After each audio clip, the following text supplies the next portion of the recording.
This Restorative Justice Life is a production of Amplify RJ. Follow us on all social media platforms at Amplify RJ, sign up for our email list, and check out our website at amplifyrj.com to stay up to date on everything we have going on. Make sure you're subscribed to this feed on whatever platform you're listening on right now so you don't miss an episode. And finally, we'd love it if you left us a rating and review. It really helps us literally amplify this work. Thanks for listening. Enjoy the episode.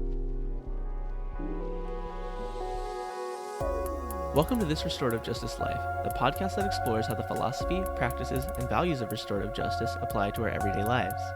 I'm your host, David Ryan Barcega Castro Harris, all 5 names for the ancestors, and I'm the founder of Amplify RJ. On this podcast, I talk with RJ practitioners, circle keepers, and others doing this work about how this way of being has impacted their lives. Hey folks, I'm Elise, your producer, and today we have invited Shadeequa Smith to the podcast. Shadeequa has dedicated her career to studying the criminal justice system and understanding its impact on individuals, families, and communities. Her work is very much informed by the organizations that improve the transition from incarceration back into the community. This means that she has experience in problem-solving courts, the U.S. Probation Office, and most recently as the director of training for the nonprofit Prison of Peace. Shadeequa is also really important to us here at Amplify RJ because she is a facilitator of the BIPOC book club as part of our Future Ancestor collective.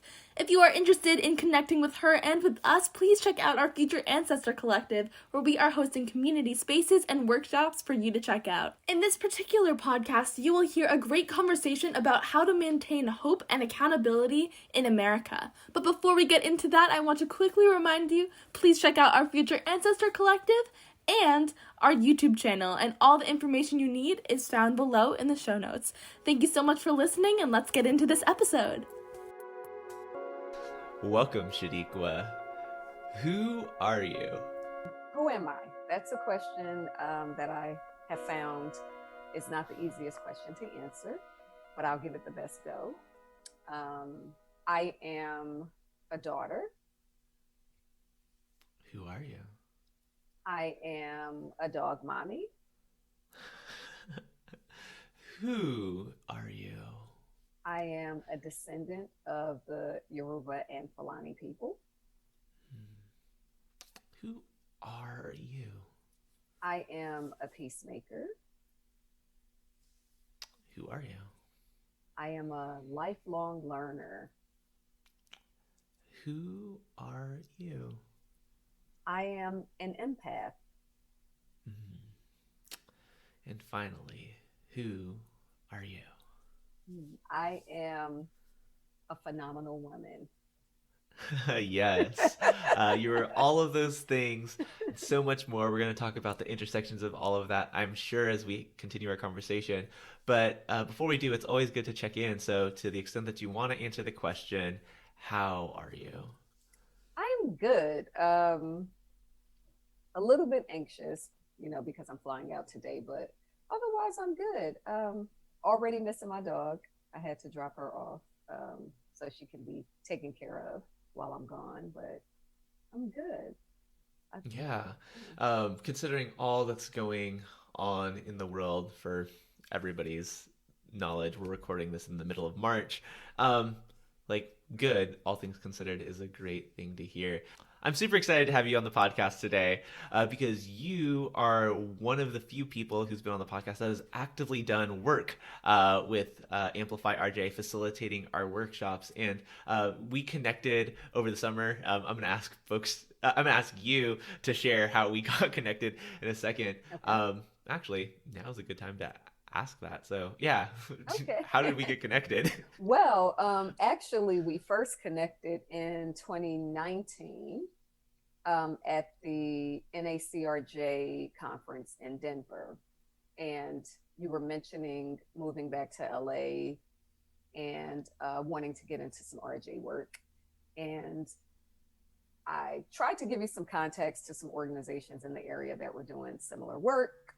And I never heard from you. You never heard from me. And then one day I was looking for some events as a part of the work that I do. And I came across this advertisement for Amplify RJ. And I was like, oh, this is interesting. Amplify RJ. I wonder what type of courses they teach. And when I looked at the logo and I saw the figure with the hair, I go, oh my gosh, that has to be David, the guy that I met last year. I'm like, this has to be him. And so I emailed you and said, hey, I noticed that you're doing your thing and I would love to catch up. And you said, sure, I don't remember you, but let's catch up. And so we connected, and you were kind enough to allow me into your world. And we've been working together ever since. Yeah. It was really exciting for me. It's always better for other people to tell the story than for me to tell the story. So thank you for sharing that. It's always... It's been such a privilege to be able to work with you, like someone who understands the work, especially with the need to like bring a racial justice lens into it. Not everybody does. We know that. We'll talk about that in a little bit. But, you've pushed me to really help grow my thinking of what Amplify RJ can be and should be. And because of you, pushing me to think about what is it really that you want people to know after they finish experiencing Amplify RJ work? Not just like, oh, here's this 2-hour intro. We have built out this full thing with Omi, where we're giving people like deep looks into what this work is. Thank you so much, Shadeequa, for pushing me to do that.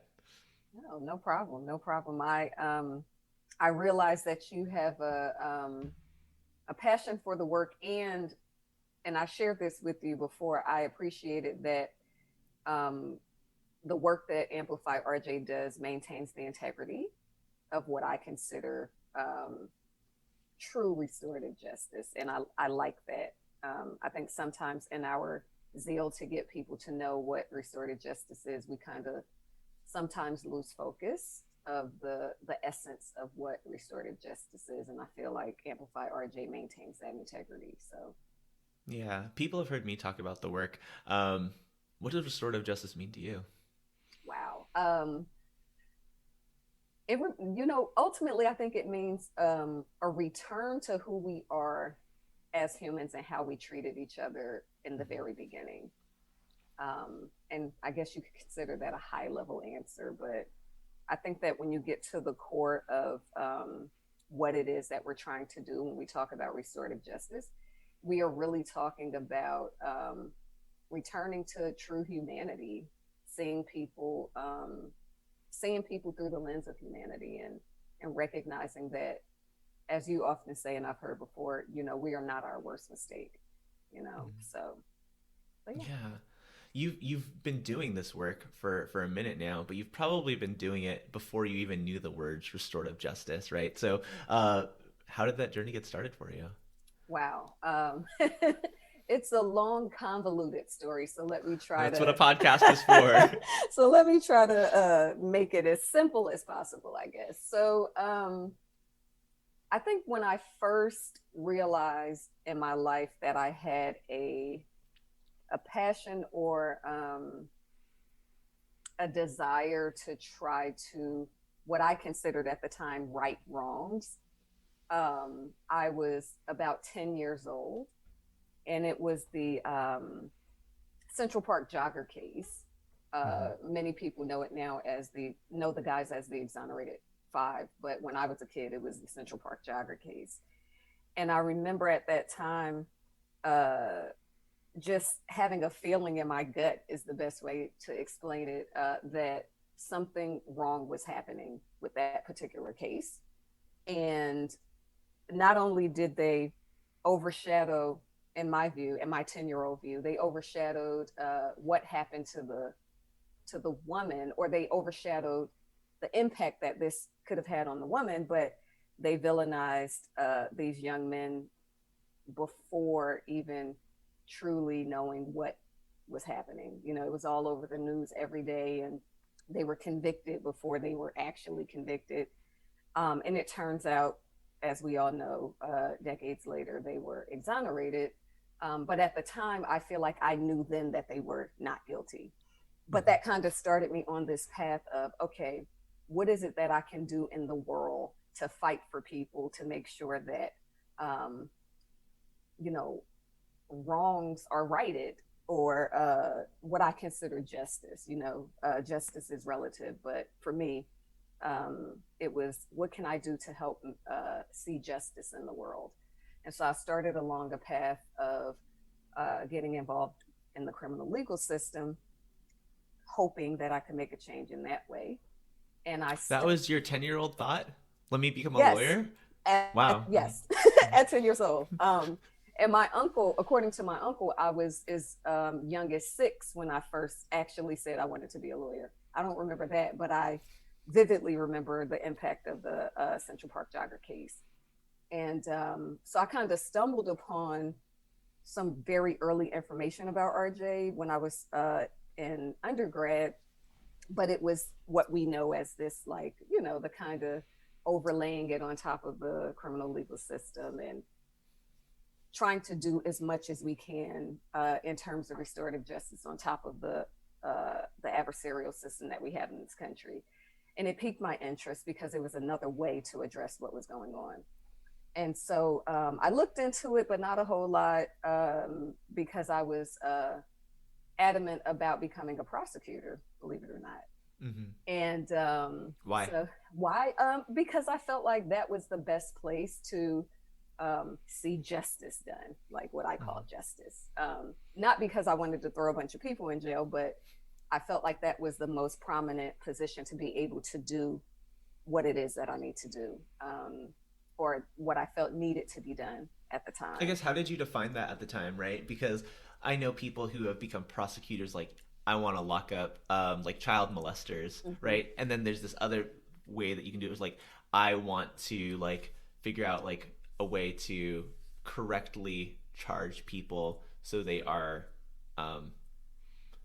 getting a sentence or getting a quote unquote punishment, right, that best fits the crime. Like, yes. What was your perspective as you were going into it? So if I'm being perfectly honest, I was somewhere in the middle, mm-hmm. Because I had this idea or this thought in my head: what's right is right and what's wrong is wrong. And if you do something wrong, then you need to be punished for it. Like, there was no, there wasn't necessarily a let's figure out a different way to punish you.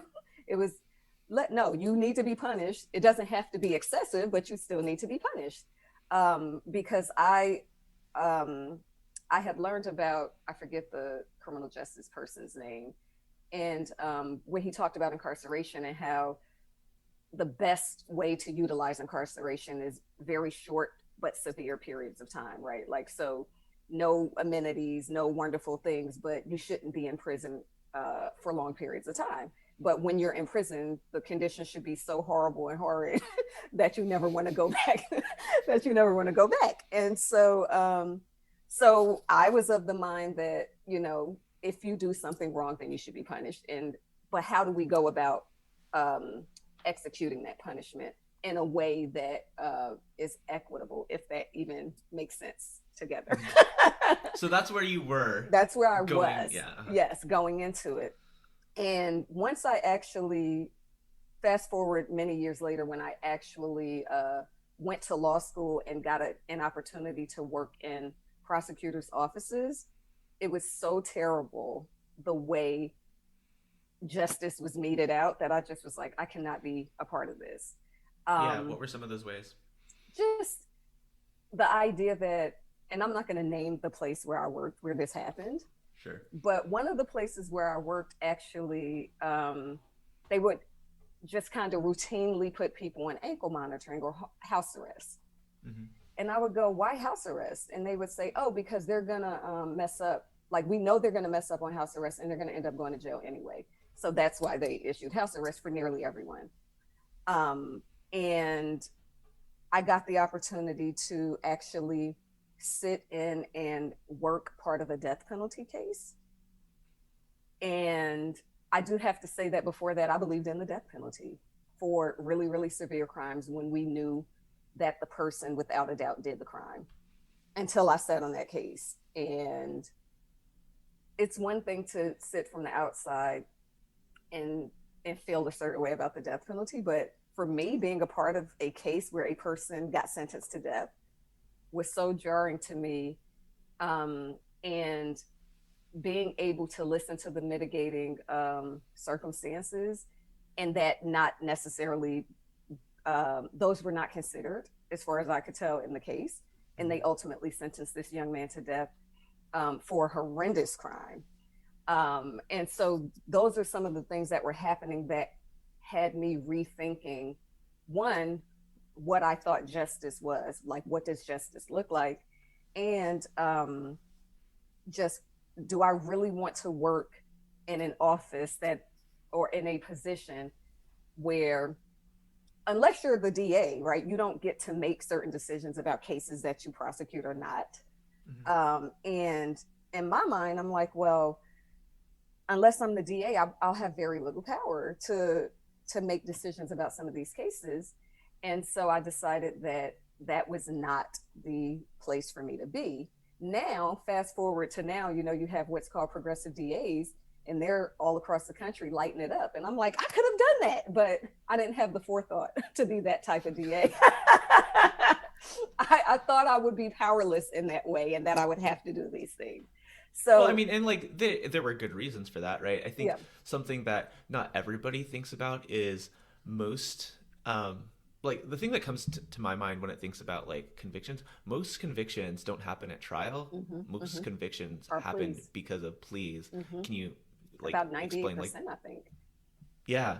And like if people were to take, I think I was reading the other day, like if like 25% of people like took their cases to trial, the system would collapse. Exactly, because there's not enough time, resources, or any of that to try every single case.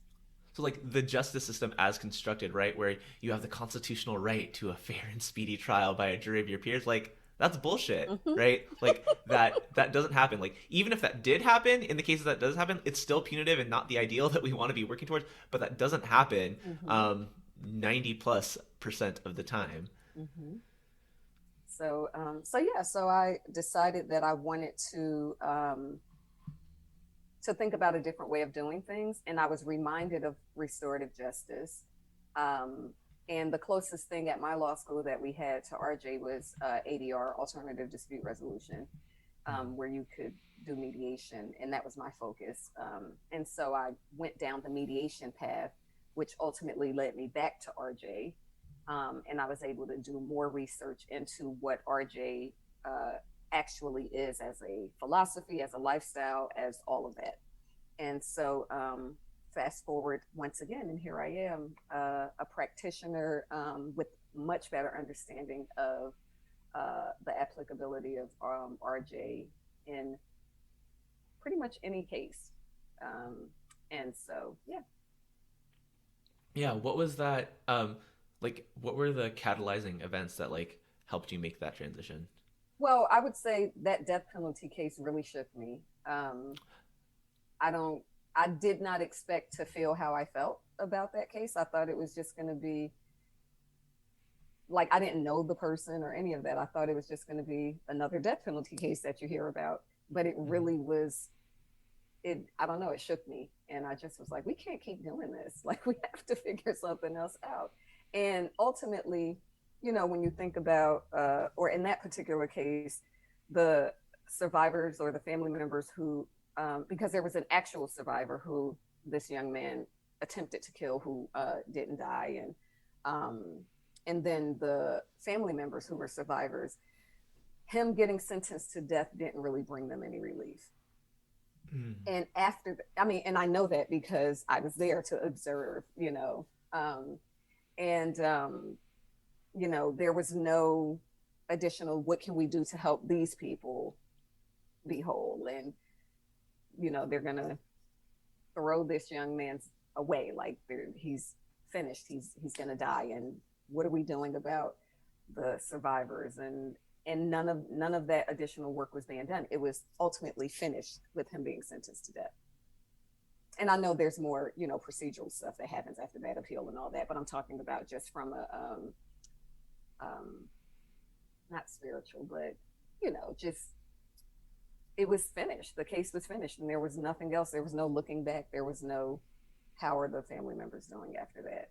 So. Yeah. And so as you were looking at ADR, reminded of restorative justice, like who were the people or what were the resources that like really helped you continue that journey?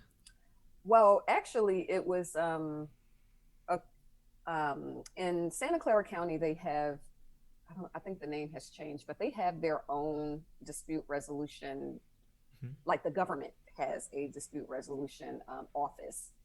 And you can volunteer, like they teach you mediation or train you in mediation, and then you can be a volunteer to mediate interpersonal cases and small claims court cases. And so taking that course and not, and I'm going to jump a little bit ahead. So eventually I ended up going to Pepperdine and learning mediation.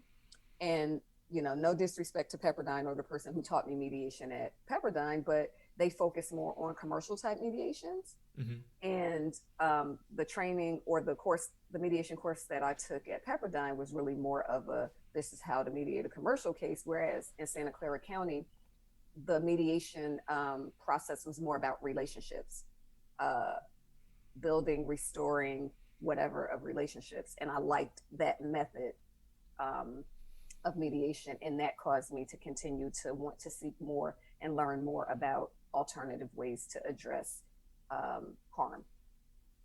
Yeah, for sure. Who were the people who continued like to guide that journey for you, right? Like there were resources that you, what were the resources that you looked to? Who were the people? Well, I started with, so I had an instructor who taught me RJ as well, who was Daniel Van Ness. I say was like he's dead. Daniel Van Ness. He's still alive. He's retired, but he's still alive. And so he reintroduced me to Howard Zare.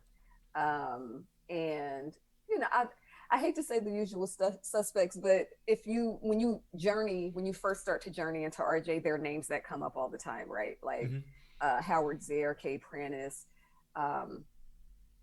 Fania Davis, right? Those names come up. And so he kind of guided me in that area, specifically when he learned that I had a history of working in the criminal legal system.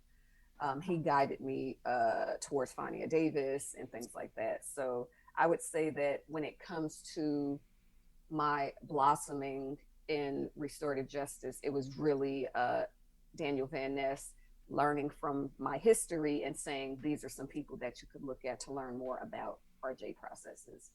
So one of the conversations that you and I have had is about like the place of restorative justice within the criminal legal system.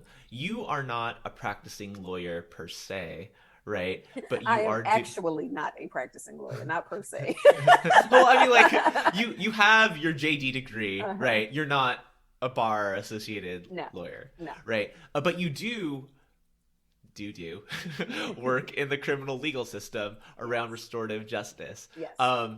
How did you like, and for me, that's like a really hard thing to justify because like the system as it is, like for me, it's kind of like a co-option of like what this work can be between people. But you're doing that work for good reasons.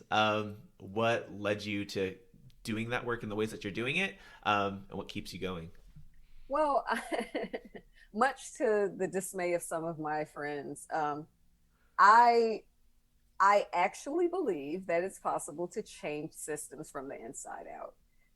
If you get the right people in the right places, doing the right type of work, I think you can change a system. And I've had heated debates or discussions with friends about whether or not that's possible, but I still believe that. And I also believe in personally doing whatever it is that I can, any little piece of something that I can do to try to make the change that I would like to see. And so being a person who has spent all of my professional career in the criminal legal system in some context, I was always trying to figure out what I can do and what I can bring to the system to improve it or to improve the lives of those who are impacted. And so I continue to try to be as restorative as possible in the places where I show up. Yeah, what does that look like? Well, sometimes it's, recommending or implementing a process that allows for communication between a person who caused harm and somebody who was harmed. Sometimes it looks like working with individuals on their own personal trauma. Sometimes it looks like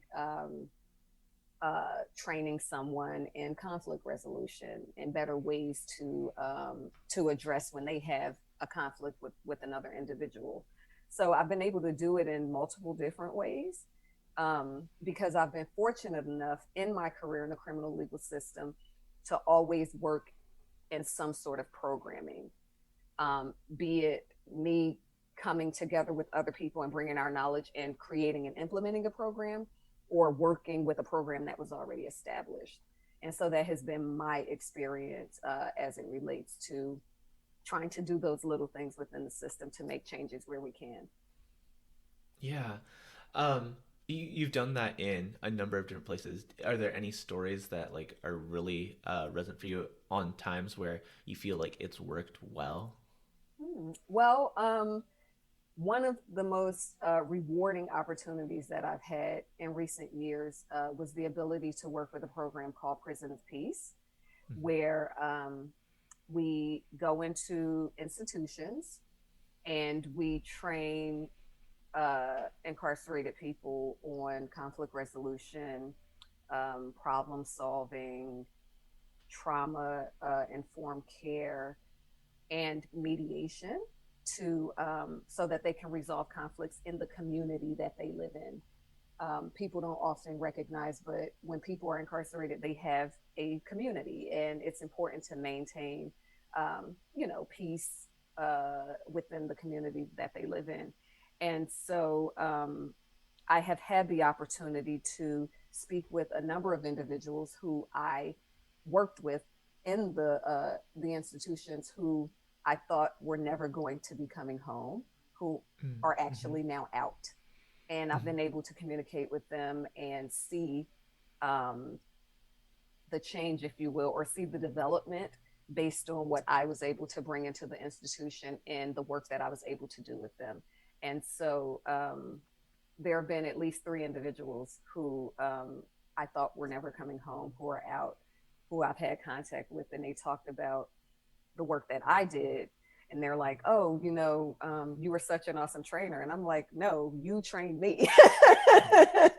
And so yeah, I've been able to see the changes that everybody think, well, I shouldn't say everybody, that many people think can't happen for people once they are incarcerated. I've been able to see like just drastic changes in the lives of these people and them continuing to do the work and believing and continuing with restorative justice type work. So Yeah, and I think like with an ethic of abolition, that means a lot of different things to different people, right? For me, it's about building a world where policing in prisons aren't necessary, right? Part of that is building the structures outside, like giving people the ability, the skills, the knowledge to practice conflict resolution, but also like healthy relationship building, and just ways to navigate our everydays without causing harm. Part of that is diverting resources from where harm is actively happening to where life can be given. But I do think like there still is a piece where we do have people, we have our community who are locked up, literally locked up right inside these systems, and like we can't forget them too. And like that is a lot of the work that you're doing. And so I appreciate it. I know that it's not work for me because there are so many challenges within that system. What are some of the challenges? Well, sometimes just access, on any given day, sometimes at the whim of a single individual, you may or may not be able to have access to help some of these guys and girls, or I guess I should say people. So access, the ability to communicate when we are not physically present. Bureaucracy, obviously, and people within the systems who have what I call old school thinking. Mhm. They have no intention of understanding. We have a lot more information about human beings and how we work and how we operate and the way we think and all of that now. But there are some people who want to continue to just do the same thing the same way, despite the new understandings and the new knowledge that's out there.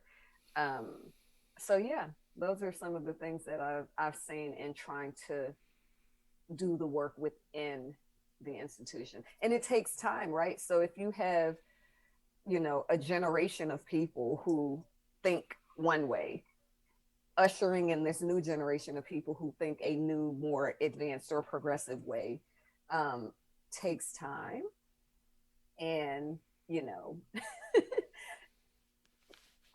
we we don't have time. Like, it's been a long time coming. We really need to just stop and and do what it is that we need to do. But that's how these systems operate. I think they try to wear us out to where we'll just be like, okay, never mind.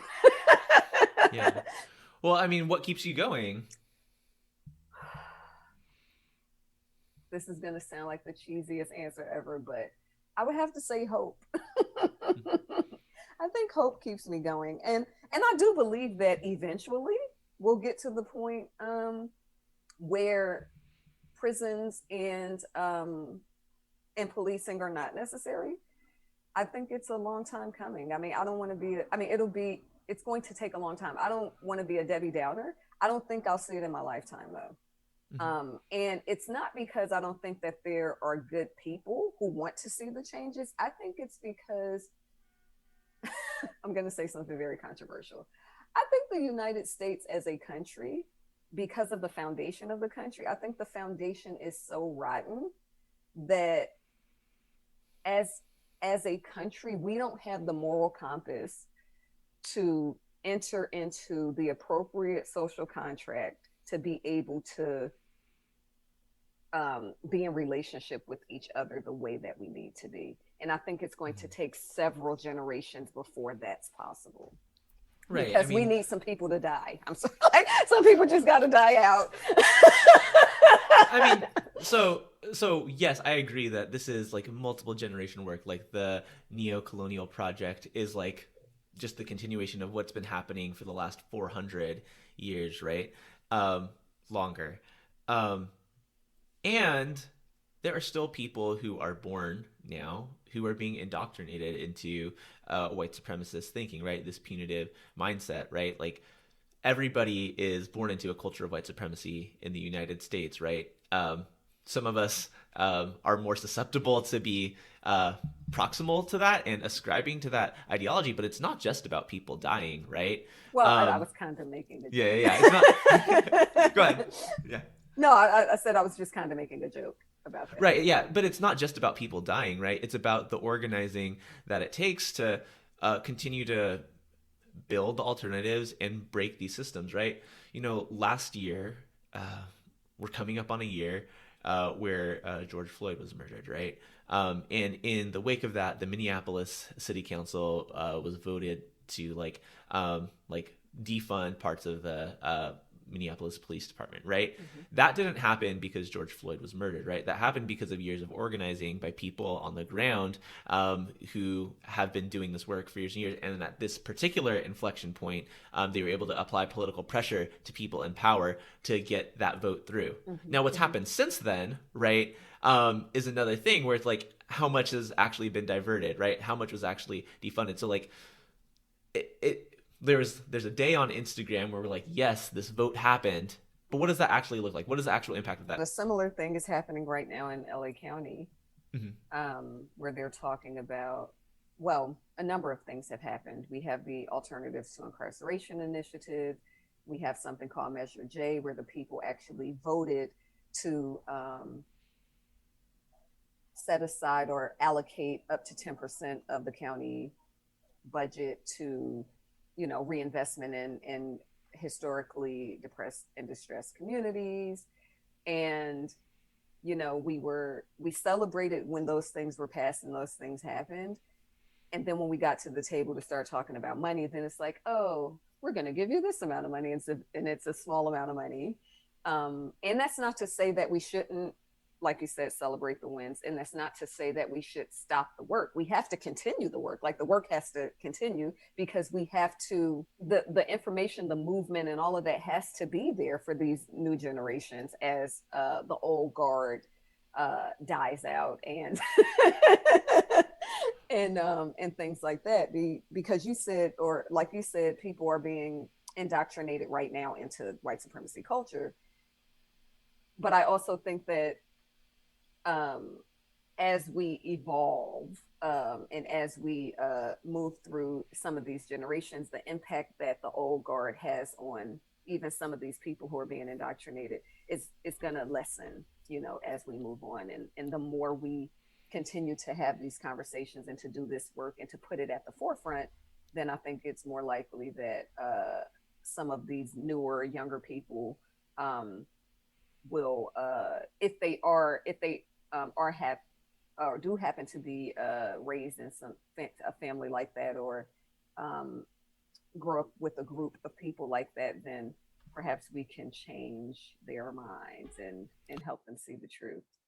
I mean, I think like that's a lot of the work that so many of the educators that we're working with are helping to do, right? That's the work that we're doing by literally, quote unquote, amplifying RJ, right? Using non-traditional platforms to get this kind of messaging out. I was distracted because I was reading through this article really quickly about how it's in the New York Times. I'll link it in the show notes about how the Minneapolis defund the police strategy broke down in city council committees, right? Where in this moment of high political pressure, city councilors were pushed to make these commitments, and however many months later, but in a vote, right, the ballot measures were not pushed forward. And so what do we do, right? It's continued work, right? And it's hard to think about how we need to rely in a lot of ways on these political systems in order to get shit done, because I'm sure there are people out there, but I don't know very many people who are literally about taking torches and burning shit down, right? And that kind of violence is not going to get us to the outcomes and that kind of liberation that we're trying to get to. It just means that it's a lot more laborious and long-term work. I'm a huge fan of KRS-One. I don't know if you know who that is, but he's been talking about stuff like this for as long as I can remember. And I watched him on a talk about reparations, and he was talking, they asked him whether or not he thought reparations were going to ever be a thing. And he's like, no, you can't referring to the government or in the history of this country as criminals. You can't expect a criminal to, to give you what it is that you need, right? They're not going to do that. The government is, we're going to talk about it, but to expect that the criminals are going to give the victim anything is really not likely. I mean, so we have to continue to push and to fight for it, because if we expect that they're going to do it on their own, then we're going to be sitting waiting for a long time. Yeah. There's this thing where it's your hope has to come from somewhere, right? It's not from the morality of people who have been screwing over your people for years, for centuries, right? It comes from us, and that's sometimes it's really hard on the day-to-day. What do you do to keep yourself hopeful? What do I do to keep myself hopeful? I stay connected. I stay connected to people who are doing the work and who still believe in the outcome, in our ultimate outcome. And while I think that as a country, the United States may not be ready to enter into a new sort of social contract to have the type of society that we want, I also believe that there are a lot of really, really good people who want to see a better society. And so staying connected with the people who are in the work, and every now and then reminding myself that most people want a better society. That helps me. Some days I just want to go live in a cave and not be bothered with human beings because I feel like we're hopeless. But then I have to like reconnect. And little wins keep me hopeful, right? When I see when I can celebrate a small win, then I think that also keeps me hopeful, that we can see the big thing. Yeah, yeah. That's really helpful. One of the communities of people that you are connected with, who really believe in this work, is the Future Ancestor Collective, right? The group of people from Amplify RJ's community that are really looking to build the world that we want for future generations, right? Relying on the wisdom of the people who've come before us. You co-facilitate our BIPOC RJ. Sorry, you co-facilitate our BIPOC book club with Omi. What happens in those spaces, and what has that been like for you? Well, what happens in those spaces? Well, we do a lot of our own internal work. We vent a lot about our experiences, and it's funny because yes, we are talking about whatever book we're reading, right? But it's also inevitable that in talking about that book, we're going to talk about an experience that we had that relates back to something that we're covering in the book. And so we do some venting, we do some problem solving and working together about how to approach certain things and experiences in our life. And it has been therapeutic for me to be a part of that, because I feel like for some of us who are in the group, that may be the only time that we are allowed to speak the way we speak about what's happening. Well, I'm fortunate enough to have multiple outlets, but I do realize that some of the people who come into the book club, it seems to me that that is their only opportunity. It is that safe of a space for them to be able to speak freely about exactly how they're feeling, exactly what's going on in their lives. And I'm glad that we are able to provide that space for them. Yeah, no, and so if you are a Black or Indigenous person of color and want to get connected to that specific space, link in the show notes. There are lots of other spaces within the Future Ancestor Collective where folks imagine abolition together, talk about restorative parenting, and we always have community open space. Subtle or not so subtle plug for all the things that we have going on with Amplify RJ. We're transitioning, starting to get to the questions that I ask everyone. But like, what has been like, oh shit moment for you in this work, and what did you learn from it? Well, I did have an experience where when I was still working in the institutions, and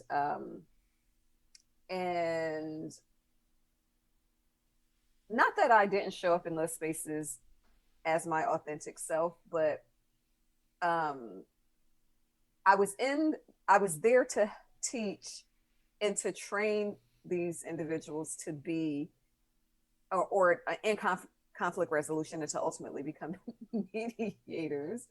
And I had an experience with one of the men where I was not able to utilize my conflict resolution skills, and because something he said triggered me, and nothing that came out of my mouth at that moment was restorative along the lines of conflict resolution or any of that. Mm-hmm. And I think that in that, shortly after that moment when that happened, it occurred to me the importance of, not that you can't be human and have feelings and express things, but it really was like you're here teaching them about this particular thing, but are you really about that life, right? Like, if you're easily triggered by this one thing that this man said, like, what's really going on with you? And it made me sit down and think about myself, like, what is it that I'm really doing here? Like, am I here because I'm really trying to help these people? Like, what am I doing here?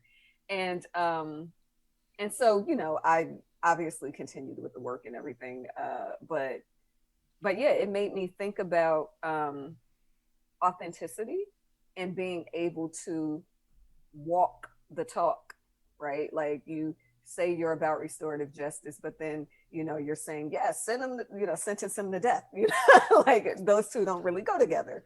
But yeah, so I had more than one moment like that when I worked in the institutions, and it just made me kind of reconsider or think more deeply about what it is that I'm doing, why I do the work that I do, and what am I expecting to get out of doing this.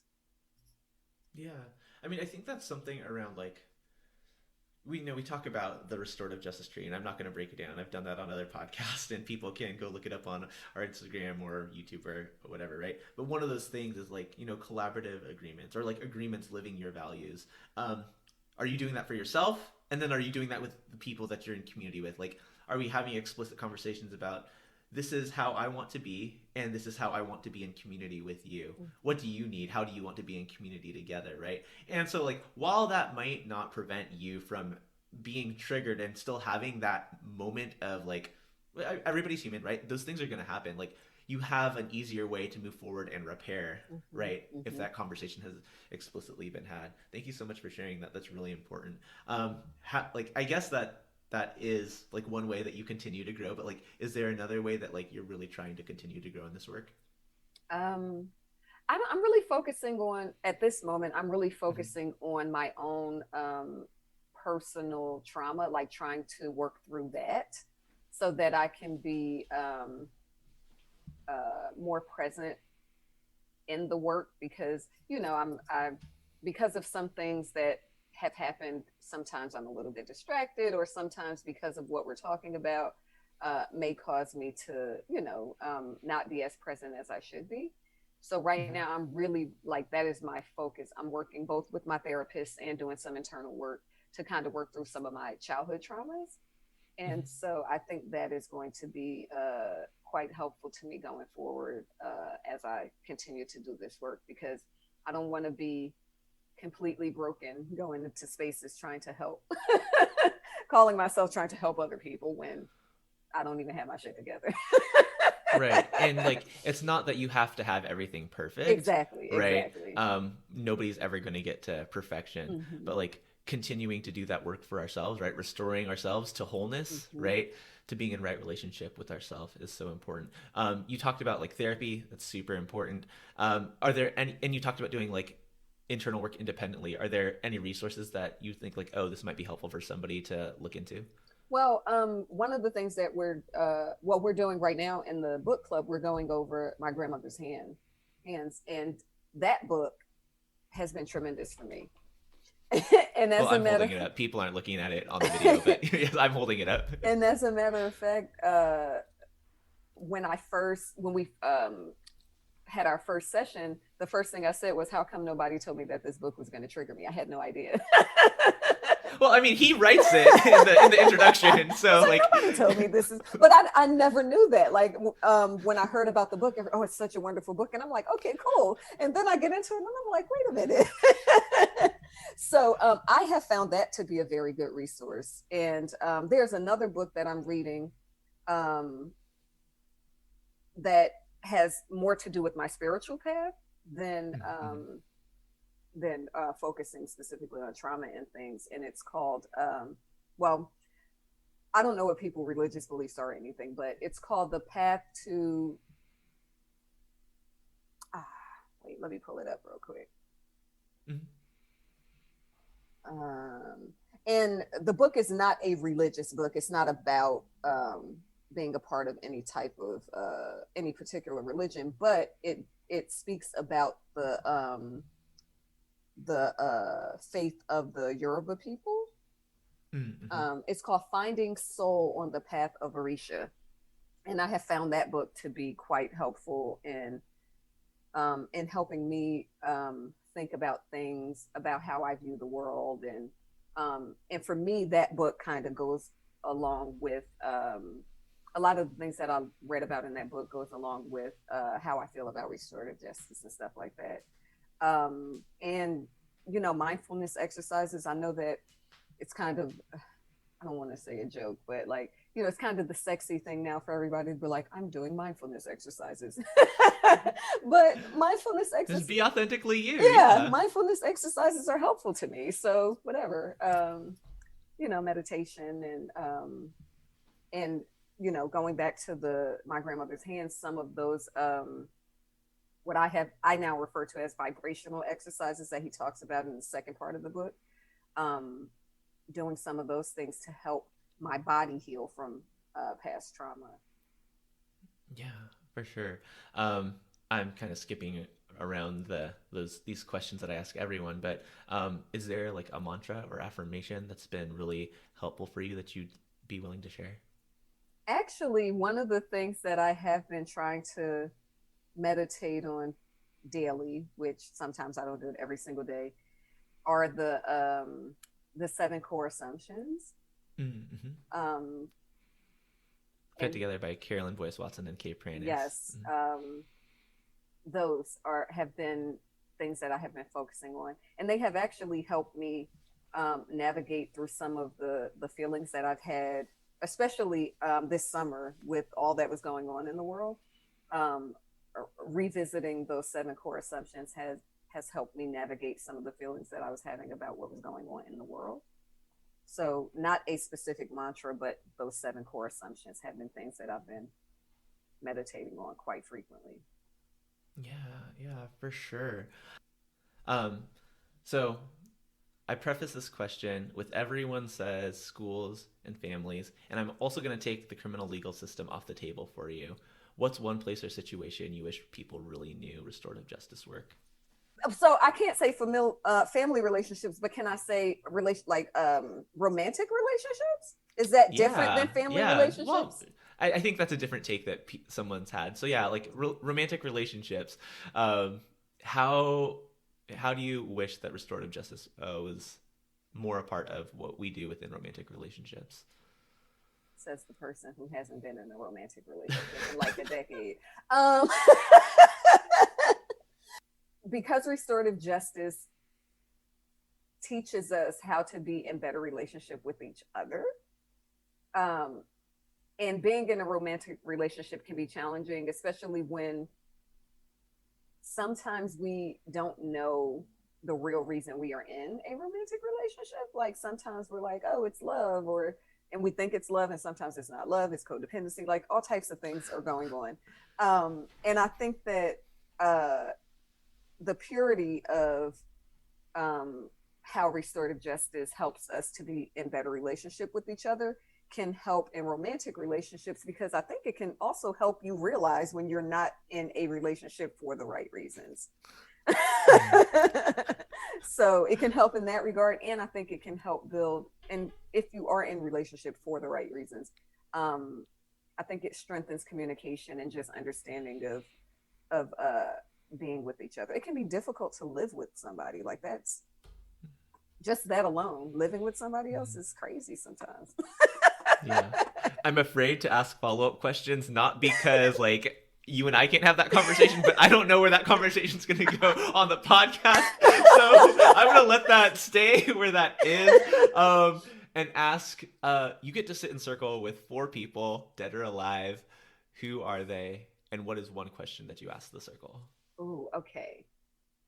So Shirley Chisholm, because I love her. I love her fearlessness. I love that she was so unapologetic about the work that she did.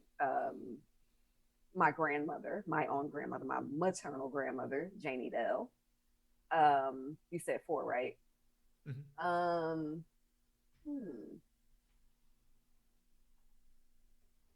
Is there, let me see. Okay, so Shirley Chisholm, Janie Bell. I would say my own mother. And these are all dead people, by the way. No alive people right now. I would say my own mother, who died when I was 10. And let me see if I can choose one person who is presently with us.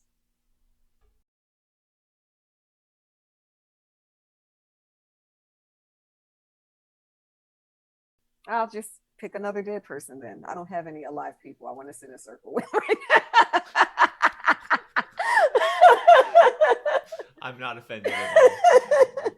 Oh, wait, no. Go ahead. I'll pick a live person. I'll pick my own father. So my father, my maternal grandmother, my mother, and Shirley Chisholm. And what is one question that I would ask them, or ask the circle? Ask the circle. One question I would ask the circle. Who are you? Just kidding.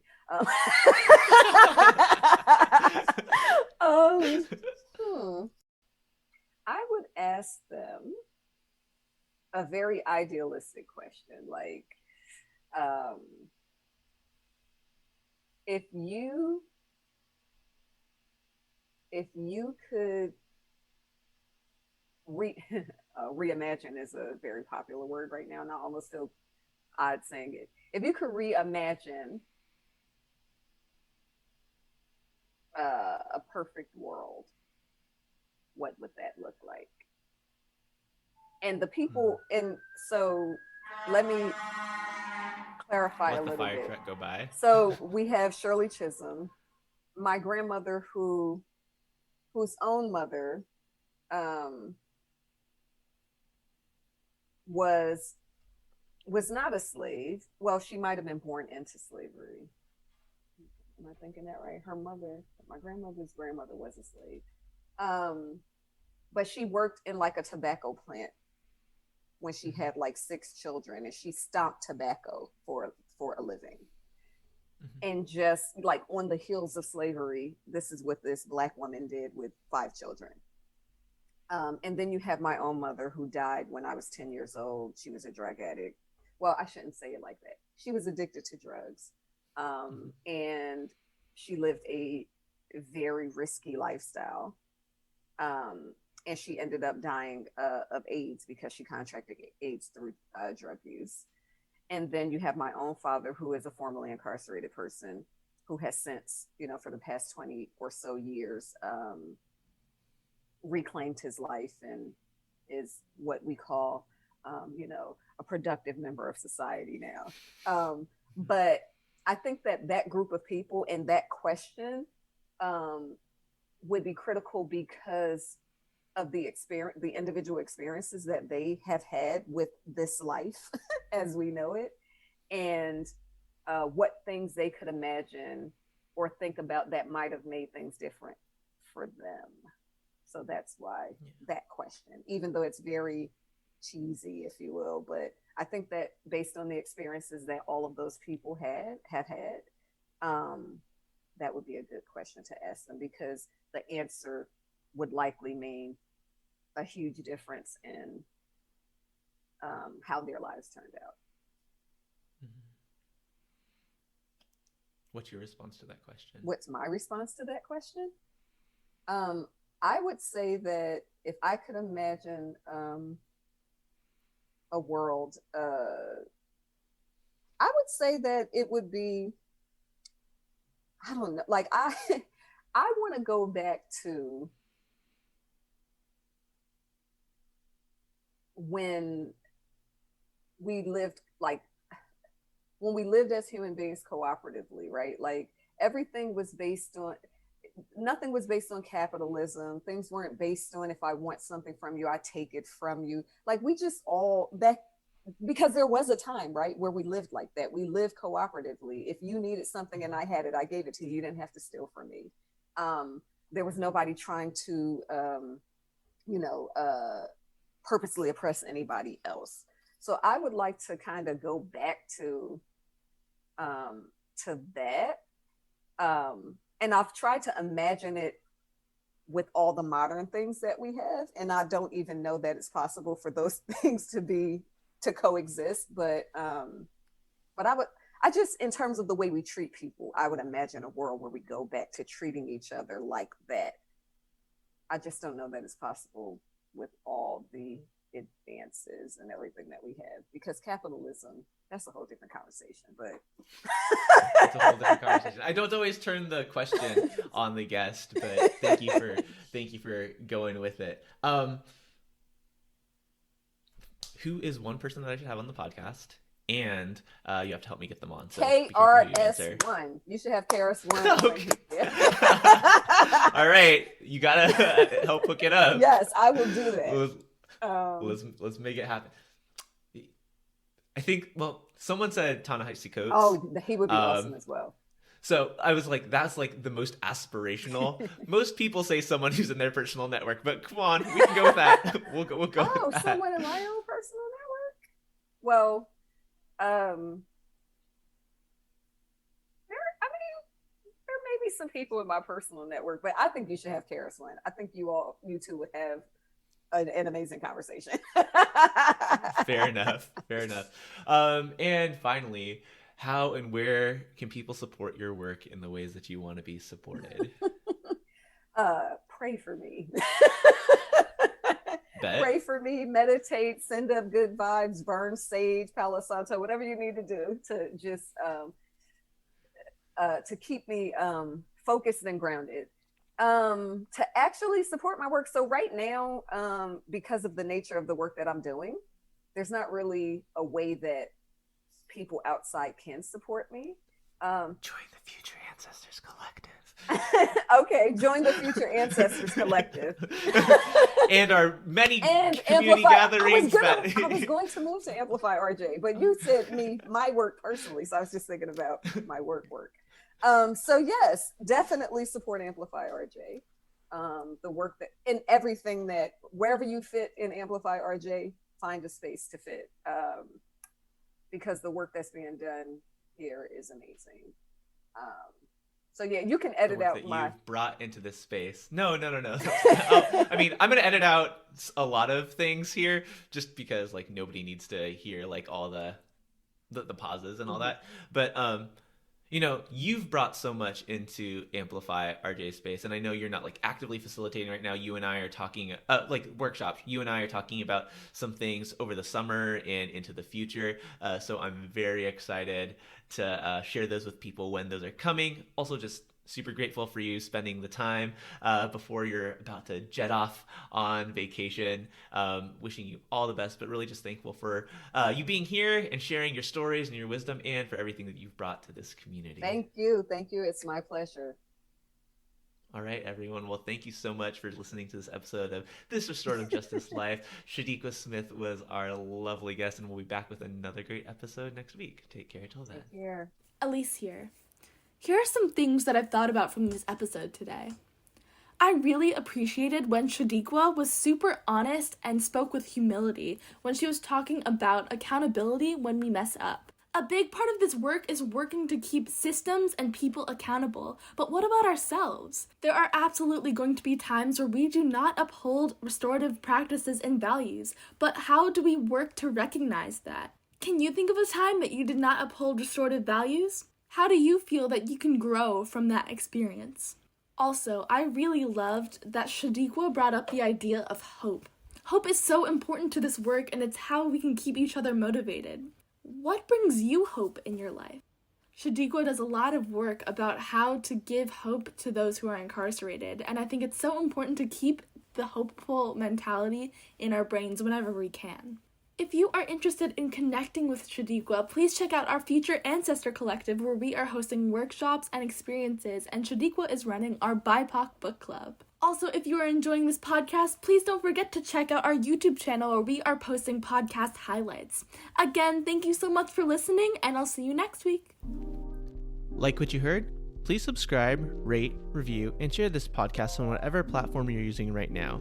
It really helps us further amplify this work. You can also support us by following us on our social platforms, signing up for our email list, rocking our new merch, joining our Patreon, or signing up for a workshop. So many options! Links to everything in the show notes and on our website, amplifyrj.com.